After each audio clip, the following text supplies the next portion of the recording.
Labitin natin yung local. Natin kung kano to. So ayan. Ngayon tayo natin na ibenta to. Kung magkano to. Ayan. So yung ano namin dito, yung pinibintahan nito ng kupra ay malapit lang, kaya pwede lakarin lang.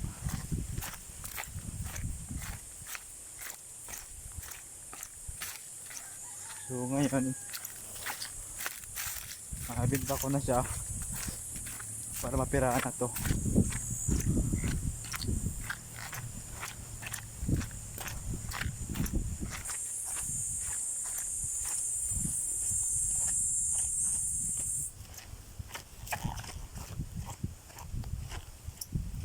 So try lang natin kung magkano to para mabili ha.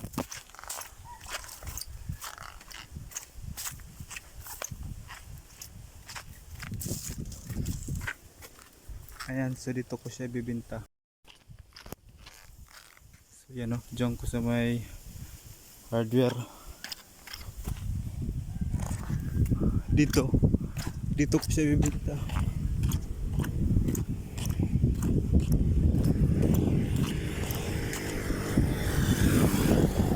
Malapit lang.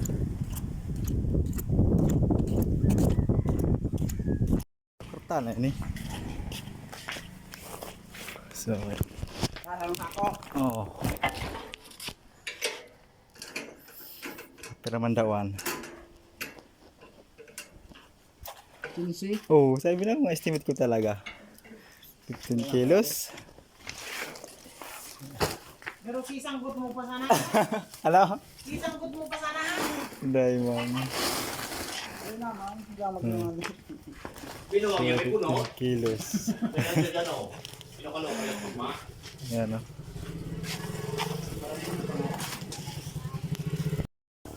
So ayan nga pala guys, bali okay na, naibinta ko na siya. Check natin kung ilan.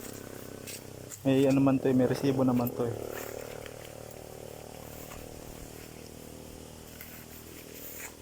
So ayan, sabi yun o, 15 kilos. Ayan, ito yung ano, yung ganito lang, mga lista-lista lang dito sa amin yan.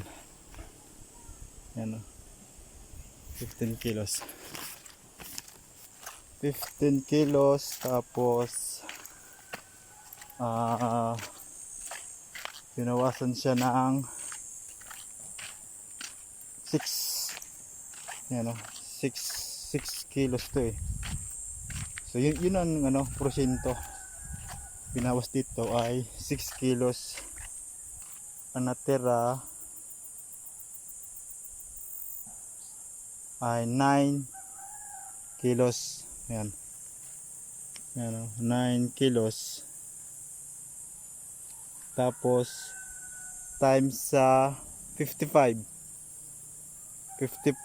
pesos.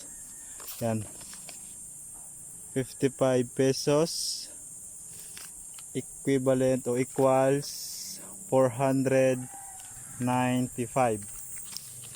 So yan o, 495. So ngayon sa ganun,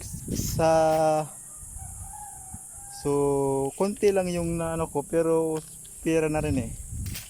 So sayang naman talaga kung hindi ko yon ibenta. So ito paano, nagkapira na rin ako. Ayan, so yun, bali pwede ko na ito yung ipambili, pero konti lang ditong kunin ko kasi dalawa kami nito eh. Ayan, so yun lang. So pauwi na ako ngayon, andito na ako ngayon. So ngayon punta tayo sa shop para mag-sideline, kasi doon ako nag-sideline eh, para magkapira naman tayo doon. Ayun lang, pasadline lang tayo. So yun lang guys.